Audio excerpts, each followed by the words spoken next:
Welcome to the Minimasters, and today I'm going to show you how to replace your master brake cylinder. Let's get started. So we're going to start by removing these brake lines right here. Now, I cheated a little bit off camera. I loosened them, and that's not to say you can't do this yourself.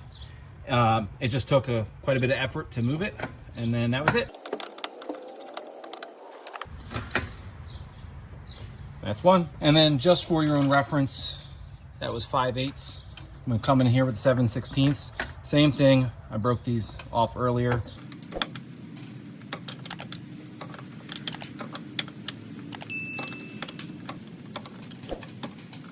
And there's two. As an added step, you can actually plug the ends of these if any brake fluid is dripping out. Keep your engine bay clean. Next, we're gonna come in with our 1/2" Capri Tools socket, and we're gonna remove these mounting bolts. So I sprayed these earlier, so that one came off easy. That's one.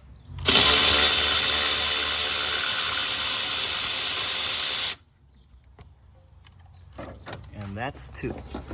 So with our two outer bolts off, there's one sneaky bolt. So you take that mount off there, and then there's actually another 1/2" nut. So I'm gonna get in here and get this one as well.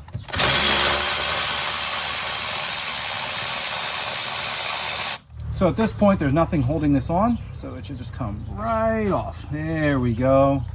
Look at that, little corrosion here. Now, you'll notice there is an electrical harness, and the reason I left it on till now is because the little clip piece is on the bottom. So you'll just want to get in here with a pick. Okay, and I got it there. It's a tough little bugger. All right, we just need to pick it one more time. There we go. And that's it. Before we can install our new master brake cylinder, there's two pieces that have to be transferred from the old one to the new one. This is piece number one. It's gasketed, so it should screw right in. It takes a 7/8 socket, just in case you're curious. It's a nice little tighten there. Piece number two is this one, has a little spring. So we'll drop the spring down there and then screw this one in here. The most noticeable difference is obviously this little orifice here is the right size of the one that's in the truck for the brake hose. So we'll just tighten that one, just like so. Now we're ready to install it. So now it's time to install our master brake cylinder. So put that in there. Bolt one, bolt two on this side.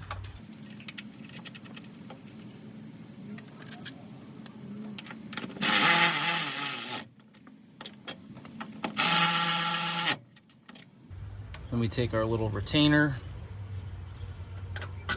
slide that on there like so. Now we'll put our brake lines in, take our little plug out, bring it over.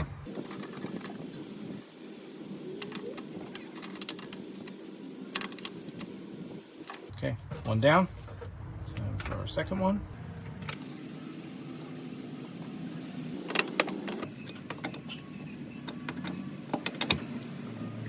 That one's done. Then on this side, take our harness, plug it in. Okay.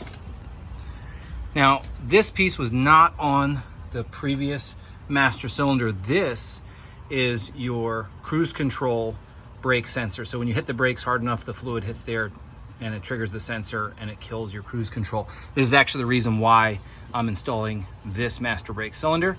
So let's put that in. So here's our sensor. We'll get that started. Takes a 7/8 socket.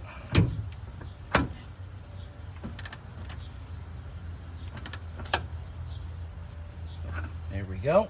So I've taken the liberty of plugging in this little bit of harness that comes with your sensor, and typically you'd be almost done. You just connect it right here to the factory connector, as you would see.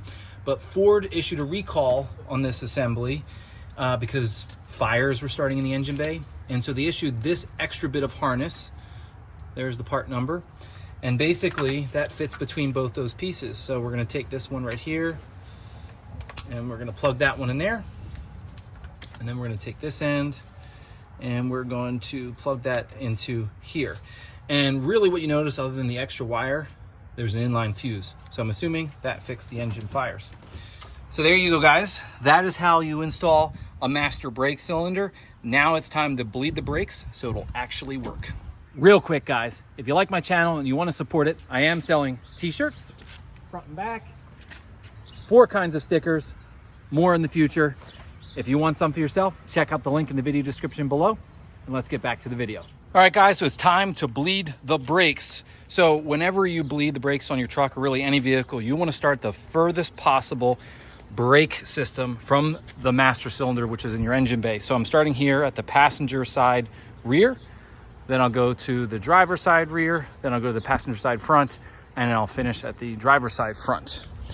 And so basically what you're gonna do is you're gonna go back here, you're gonna hook some type of plastic tubing onto your bleeder like I have.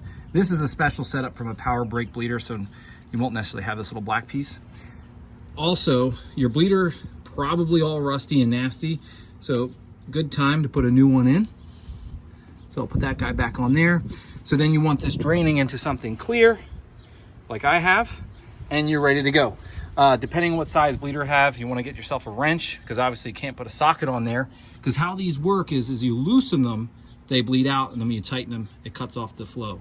So this is a special brake bleeding wrench. You see it's kind of closed there on the end, helps you get a good grip all the way around. So with one of these in hand, let's get started. So one thing to note, guys, before you start bleeding your brakes, make sure you top off your brake fluid here in your reservoir.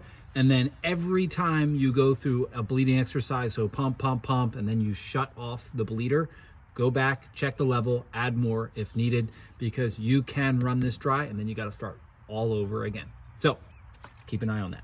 All right, so I'm just opening it now. Now we're open. All right, pump. You see the bubble there? A couple more bubbles. It's just straight fluid right now. Oh, there's some more bubbles. More bubbles. Okay. All right. So real quick, guys, you'll notice there was quite a few bubbles coming out of this. 1, I changed the brake bleeder, and 2, I put a new master cylinder on here. So I'm trying to get all the air bubbles back through. So I'm probably gonna go for 1 more pumping, and then when this pump's clear, we should be good to go. So there you have it, guys. Bleeding brakes is that simple, okay? Now, one thing you've noticed is that I only filmed the passenger side rear drum brake, and the only reason for that is because it's literally the same process for the front calipers and of course for the other drum brake. It's the same bleeder, it's just a different position. So the most important thing now is for the person here in the cab who is pumping the brakes. So this person is obviously in here pumping away at the brake pedal, and it should be going right to the floor, because you're just forcing fluid right to the brake lines and out through your little hose.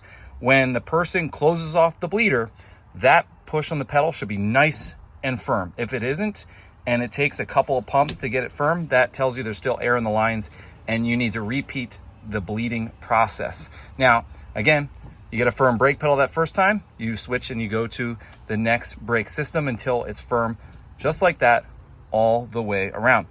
So that's it, guys. I'm gonna take this truck for a test drive, make sure everything's good, and I'll see ya.